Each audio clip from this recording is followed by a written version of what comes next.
नमस्कार, स्वागत है आपका INA न्यूज के हिंदी बुलेटिन में और मैं आपके साथ सुष्मिता तिवारी। आइए शुरुआत करते हैं खबरों की, लेकिन उससे पहले एक नजर आज की हेडलाइंस पर। आजम खान को इलाहाबाद हाईकोर्ट से मिली बड़ी राहत, 7 साल की सजा पर रोक। अमरोहा में 70 वर्षीय बुजुर्ग के दिल में जागी शादी की हसरत, सोने के जेवरात लेकर दुल्हनिया हुई फरार। सैफी परिवार बना रहा आधुनिक मेडिकल इक्विपमेंट्स, विज्ञान की दिशा में नई उड़ान। मुस्लिमों की 77 जातियों को बना दिया OBC, आरक्षण का जिक्र कर बोले PM नरेंद्र मोदी।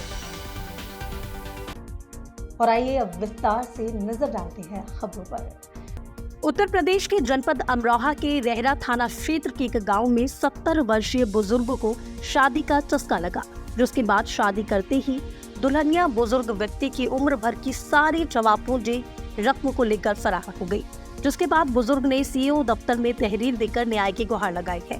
आपको बता दें, दरअसल पूरा मामला रहरा थाना क्षेत्र की गांव गंगवार का है। गांव के ही रहने वाले 16 नाते पोते वाले 70 वर्षीय सुब्राती को इस उम्र में शादी करना महंगा पड़ गया। इसके बाद सुब्राती ने ही सैद नगली थाना क्षेत्र के एक गाँव की रहने वाली 50 वर्षीय विधवा महिला, जिसके 3 बच्चे हैं, उसके साथ बुजुर्ग ने शादी कर ली और शादी के बाद रात को ही बुजुर्ग की उम्र भर की जमा पूंजी लेकर दुल्हनिया फरार हो गई। जैसे ही इसकी जानकारी 70 वर्षीय बुजुर्ग को लगी तो उनके पैरों तले जमीन खिसक गई। इसके बाद बुजुर्ग ने हसनपुर के CO दफ्तर में पहुंचकर न्याय की गुहार लगाई है। मुश्ताक है वहाँ का, उसका क्या नाम है, बछरिया का, वो मेरे पास आया, मुझसे बोला भाई तुम्हारी घरवाली ख़त्म हो गई है, तुम यार एक औरत बहुत परेशान है, उससे शादी कर लो, निकाह कर लो। मैंने उससे मना करा। जब मना करा तो उसने कहीं ना ऐसा नहीं, वो मुझे लुआ के ले गया। तो इसके घर पहुँचे, हम घर पहुँचे, घर पे थी। घर जाने के बाद में इसने कही कि इनसे मालूम करो मैं इनके पसंद हूँ या नहीं। तो मैंने उसमें मना कर दिया। ये बोली ऐसा कुछ नहीं। मैंने कहा भाई तेरी उम्र कम है, मेरी ज़्यादा, मेरे पसंद तू नहीं है। तो बोली ऐसा कुछ नहीं है, 80 साल के आदमी को 20 साल की लड़की दिखाऊँ। तो उस वक़्त ये परेशान थी बहुत ज़्यादा। बस ये जो कहने लगी कि ना मैं तुमसे शादी करूँगी, ये मन का भी मैं नहीं कर रहा हैं। तो कम से कम इससे यूँ तो बूझे से भी तने ऐसा क्यों करा इस आदमी के संग में। ठीक, आपने कहावत तो सुनी होगी, जहाँ चाह वही रहा। जी हाँ, ऐसी ही सोच को लेकर उत्तर प्रदेश का एक सामान्य मुस्लिम परिवार दशकों से देश को मेडिकल साइंस में अपने हुनर के जरिए सेवा दे रहा है। साथ ही ये सैफी परिवार नई तकनीकी के आधुनिक उपकरण को बनाकर देश को गौरवान्वित कर रहा है। आइए उनसे ही जानते हैं आखिर किस तरीके के मेडिकल इक्विपमेंट्स देश में ही बन रहे हैं और क्या कुछ नई तकनीकी का इस्तेमाल कर मेडिकल साइंस में सराहनीय कार्य कर रहे हैं। सर मैं 1985 से कर रहा हूँ, 1985 से मेरे वालिद साहब करते थे। उसके बाद मैं 2001 से कर रहा हूँ ये काम। और अभी नई नई चीज़ ला रहे हैं हम लोग स्टेथोस्कोप में। अभी जो ना इलेक्ट्रॉनिक वाला स्टेथोस्कोप भी लॉन्च करने वाले हैं हम लोग। उसकी खासियत ये होगी, डॉक्टर करीब 1 फीट दूर बैठ के आराम से देख सकता है। उसमें मोबाइल में ब्लूटूथ से कनेक्ट होगा वो भी, और ब्लूटूथ से उसमें जो है हार्ट बीट वगैरह सब ब्लूटूथ में नज़र आ जाएगा, मोबाइल के अंदर नज़र आ जाएगा वो। तो उसमें दिक्कत नहीं आएगी। ये क्या है, जब भी ये कोरोना का टाइम आया था तो ये उस टाइम दिमाग लगाया हम लोगों ने कि डॉक्टर पास जाने से दिक्कत हो पा रही थी लोगों को, उसकी वजह से, ये कोरोना की वजह से। हाँ, तो इसलिए हमने दिमाग लगाया कि भाई थोड़ा ऐसा हो जाए कि डॉक्टर दूर से पेशेंट को देख ले, जिससे बीमारी भी ना फैले। तो इसलिए हम लोग उसमें काम कर रहे हैं। तो 1 से 2 महीने बाद वो हम लॉन्च कर देंगे। अभी आपके यहाँ कितने तरीके के ये जो स्टेथोस्कोप बन रहे हैं? अभी मेरे यहाँ ब्रांड तो 80-85 ब्रांड बन रहे हैं मेरे पास। उसमें एल्युमिनियम है, ब्रास है, स्टेनलेस स्टील है। उसके अंदर 2-3 तरह की क्वालिटी अलग अलग हैं। उनमें कलर करा रहे हैं हम लोग, कॉपर कलर है, गोल्डन कलर है, और उसमें अदर कलर हैं। काफ़ी तरह के कलर बना रहे हैं हम लोग। और ट्यूब जो पाइप रबड़ लगाते हैं उसमें रेड कलर है, ब्लू कलर है, ग्रीन कलर है, अदर कलर है। उसके सारे कलर हम लोग 10 कलर बना रहे हैं हम लोग, जो डॉक्टर लोगों को पसंद भी आ रहे हैं। सर मार्केट में बहुत से ऐसे ब्रांड है जहाँ से कॉम्पिटिशन है, उसमें आपकी कंपनी किस स्थान पर आती है? कैसे अच्छा कर सकते हैं आप, जिससे आपके कंपनी को आगे मुनाफा मिले? अभी हम क्या लोग हम जो है अपनी क्वालिटी को मेंटेन करके रख रहे हैं, जिससे दूसरी कंपनी से कंपेयर कर सकें। लिटमैन है, यूएसए कंपनी है, उनका ब्रांड महंगा है, सब जानते हैं उनको। 18,000 19,000 का पीस है, वही पीस हम लोगों का जो है 2,000 का 1,800 का पीस है। लेकिन क्वालिटी भाई वही है सेम, क्वालिटी में कोई चेंज नहीं, लेकिन नाम है उसका लिटमैन यूएसए, तो इसलिए वो चल रहा है। डॉक्टर लोग भी कुछ लोग पसंद करते हैं, कुछ इंडियन का पसंद करते हैं। क्वालिटी सेम है, क्वालिटी में कोई हार्ट बीट वगैरह जो है उससे बेटर है, लिटमैन से बेटर है, लिटमैन की जैसी है, लिटमैन से कम नहीं है पर। लेकिन क्या है कि लिटमैन का, हाँ बाहर का लिटमैन यूएसए का है, तो हमारा ब्रांड उसी के टक्कर का जा रहे हैं हम लोग कि लिटमैन की कॉपी कर सकें हम लोग।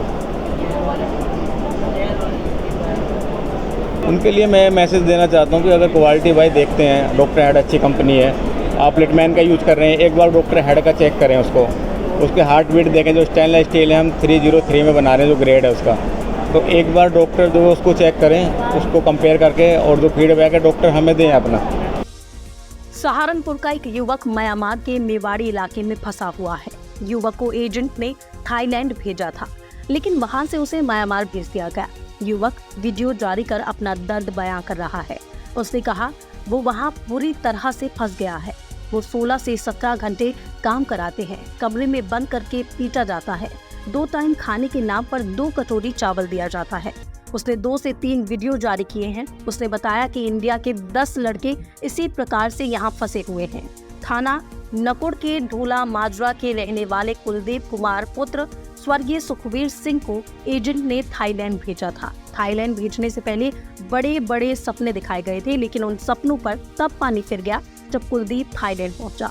उसे थाईलैंड से म्यांमार शिफ्ट कर दिया गया। वीडियो जारी कर कुलदीप ने अपना दर्द बयां किया है कि उसे 16 से 17 घंटे जबरदस्ती काम कराया जाता है, मारा पीटा जाता है और उसे उसके काम के पैसे भी नहीं दिए जाते। मैं कुलदीप कुमार, जो कि मेरी 2 से 3 वीडियो पहले भी ऑलरेडी जा चुकी है बन के यहाँ से। मैं म्यांमार के मेवाड़ी इलाके में फंसा हुआ हूँ और हमारे भारतीय लड़के यहाँ पर 15 से 20 लड़के फंसे हुए हैं और मेरी 1 से 2 वीडियो न्यूज़ पे भी चल चुकी है। अभी तक सरकार ने कोई एक्शन नहीं लिया और हमारे घर वालों ने और जो यहाँ के 5-6 लड़के हो रहे हैं उन्होंने भी रिपोर्ट की हुई है एम्बेसी में। उनके साइड से भी कोई जो है सरकार ने अभी तक रिप्लाई या कोई रिस्पॉन्स या अभी तक कोई कार्रवाई नहीं की और हमारी साइड से भी अभी कोई कार्रवाई नहीं हुई है। और मैं आपको बता देना चाहता हूँ इस वीडियो के थ्रू यहाँ पर एक लड़के की डेथ हो चुकी है और एक लड़की का सिर फाड़ दिया है बजा के टॉर्चर करके। और हमारे साथ भी किसी भी टाइम कुछ भी हो सकता है। हम लोग भी डेली टॉर्चर जो है जितने टाइम तक हम सह रहे हैं अदरवाइज जी कुछ भी अगर हमें खुद से एक्शन लेना पड़ गया, जब हम मजबूर हो जाएंगे खुद से एक्शन लेना पड़ेगा हम लोगों को, तो हम उसके बावजूद मारे जा सकते हैं और क्या हो सकता है हमारे साथ में। तो इसलिए जल्दी से जल्दी अपनी सरकार से मैं वो करता हूँ, भारत सरकार से जल्दी हमको यहाँ से निकाला जाए। मैं कुलदीप का भाई हूँ और गांव ढोला माजरा, जिला सहारनपुर, तहसील नकुड़ का रहने वाला हूँ। क्या है मामला? मामला ये है कि मेरे भाई को बहुत यहाँ से थाईलैंड के लिए ले जाया गया था और थाईलैंड ले जाने के बाद वहाँ से मैसोट एयरपोर्ट पर एकदम हैंड टू हैंड टिकट करवाई गई और मैसोट एयरपोर्ट लेकर गए। वहाँ से 4-5 लोग उन्हें गाड़ी में डालकर खुफिया रास्ते से कंपनी में ले जाए गए और वहाँ पर उनसे बहुत बुरी तरीके से मारपीट करते हैं और 18 से 20 घंटा काम करवाते हैं और काम ना करने पर 10-10 किलोमीटर दूर भगाते भी है भगाने। और उन्होंने अंदर एक जेल बना रखी है, अगर वो 2 मिनट भी लेट हो जाते हैं तो वहाँ पे उन्हें मारा जाता है, अंदर ले जाकर बहुत बुरी तरीके से शौंक दिया जाता है और पैर को ब्लेड से काटा जाता है। मेरी विनती है सभी से, भारत सरकार से, मोदी जी से, योगी जी से कि मेरे भाई को जल्दी से जल्दी वहाँ से निकाला जाए। और हमारे गांव के प्रधान जी भी हमारी बहुत मदद कर रहे हैं और हमें हर जगह लेकर जा रहे हैं, हमारी पूरा सहयोग कर रहे हैं। माजरा मुझे यह अपराध ना मेरा जाकर जा रहा है 1 महीना हो गया जी। मुझे जल्दी से जल्दी कोशिश करिए, मेरे बच्चा 10 दिन के अंदर आ जा। मेरी सरकार से, मोदी से, योगी से, सबसे सरकार से प्रार्थना हाथ जोड़ के, अगर मेरा बच्चा 10 दिन के अंदर घर आ जा। मेरी मदद बहुत कर रहा हूँ हमारा प्रधान जी गाँव का भी। समाजवादी पार्टी के वरिष्ठ नेता और यूपी के पूर्व कैबिनेट मंत्री आजम खान एंड फैमिली के लिए राहत की बड़ी खबर है। इलाहाबाद हाईकोर्ट ने आजम खान को मिली 7 साल की सजा पर रोक लगा दी है। हालांकि पत्नी तंजीम फातिमा और बेटे अब्दुल्ला आजम की सजाओं पर रोक नहीं लगाई गई है। पत्नी और बेटे की सजा पर रोक लगाने वाली अर्जियों को मंजूर नहीं किया गया। हालांकि कोर्ट ने आजम खान, पत्नी तंजीम फातिमा और बेटे अब्दुल्ला आजम तीनों की जमानत मंजूर कर ली है। बेटे अब्दुल्ला आजम के 2 बर्थ सर्टिफिकेट बनवाए जाने और उनका दुरुपयोग किए जाने के मामले में मिली 7 साल की सजा के खिलाफ याचिकाएं दाखिल की गई थी। मौरानीपुर के ग्राम पचवारा निवासी 1.5 दर्जन युवकों को रेलवे लाइन पर SKS इंफ्रा कंपनी के द्वारा सिक्योरिटी के पद पर रखा गया था। टहरका से मौरानीपुर लाइन पर काम भी किया, जिसकी मजदूरी लगभग 3 माह से तनख्वाह नहीं मिली है। ठेकेदार फरार है। लगभग 20 लड़कों की प्रति माह की तनख्वाह 9,000 रुपए मिलती थी। किसी भी सिक्योरिटी गार्ड का पैसा नहीं मिल पाया है। उक्त कर्मचारी से फोन पर बात हुई तो वो फोन पर अपशब्द बोलता है और झूठे केसेस में फंसाने की धमकी देता है। वहीं पीड़ितों द्वारा पुलिस को प्रार्थना पत्र देकर कार्यवाही की मांग की गई है। जी वेतन नहीं आ रही सिक्योरिटी गार्ड की। कहाँ काम कर रहे थे? मऊरानीपुर, टेरका से मऊरानीपुर। किस चीज का काम करके तो कर रहे थे आप? रेलवे जी। कितने समय हो गया आपको? 3 महीने हो गए। तो कौन किसको देनी थी आपकी सैलरी? ये ठेकेदार हैं BK यादव, वो भाग गए तो अशोक पांडे डाल लिए खाते में। क्यों नहीं डाल रहा है वो? वे कहते BK यादव को पकड़ कर लाओ। जी। वो क्या कह रहा है BK यादव? BK यादव कह रहा है पांडे सर से कहो। उसने लिख के भेज दिया। उसने लिख के भेज दिया है कि आप BK सर उन पांडे सर से पेमेंट करा लीजिए। लोगों का पेमेंट करा। कितने समय से आप लोग भटक रहे हैं? 3 महीने से। 3 महीने। जी। 9,000 रुपए महीने। सर हम लोगों की सैलरी नहीं आई सिक्योरिटी गार्ड की मार्च के। ये पांडे सर हैं MD, ये हमारे ठेकेदार एक BK यादव है, वो तो उसको आप उसने चोरी का इल्जाम लगा के उसको भगा दिया। और जो पेमेंट करते हैं ये पांडे सर, तो पांडे सर ने उसको ये लटकाए हैं कि उसको बुलाओ और वो आ नहीं रहा डरन के मारे। और तुमने इसकी इच्छा भी नहीं है कि हम लोगों का पेमेंट कर दे। तो उसने बोल दिया कि जब उसको ले आओ तब पेमेंट होगा। हम लोग कहाँ जाएं? किस कंपनी में काम कर रहे थे आप? जी रेलवे।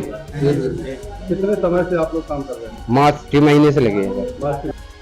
14 साल पुराने मामले में भारतीय किसान यूनियन के बड़े नेता राकेश टिकैत को सहारनपुर कोर्ट ने किया तलब।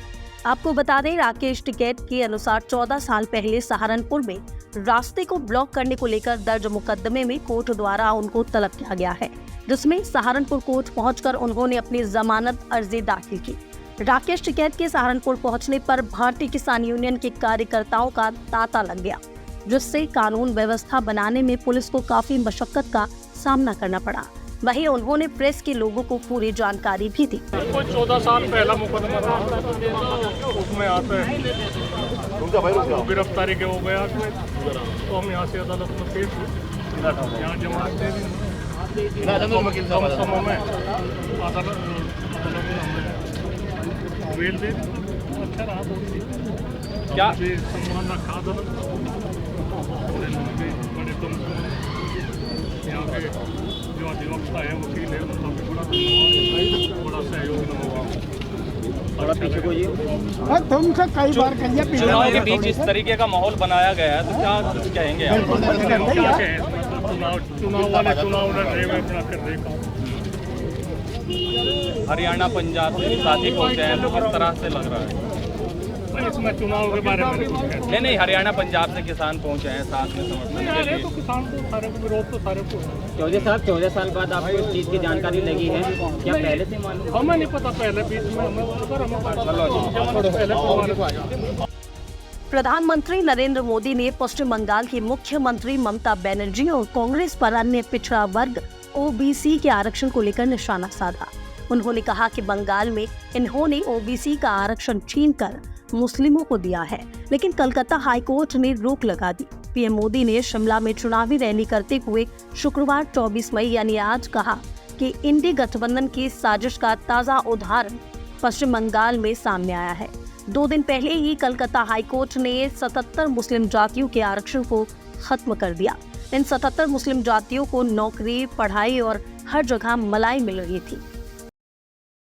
फिलहाल आज के बुलेटिन की खबरों में मेरे साथ बस इतना ही। ऐसी और ताज़ा तरीन खबरों और अपडेट से जुड़े रहने के लिए बने रहिए मेरे साथ, देखते रहिए NA न्यूज़।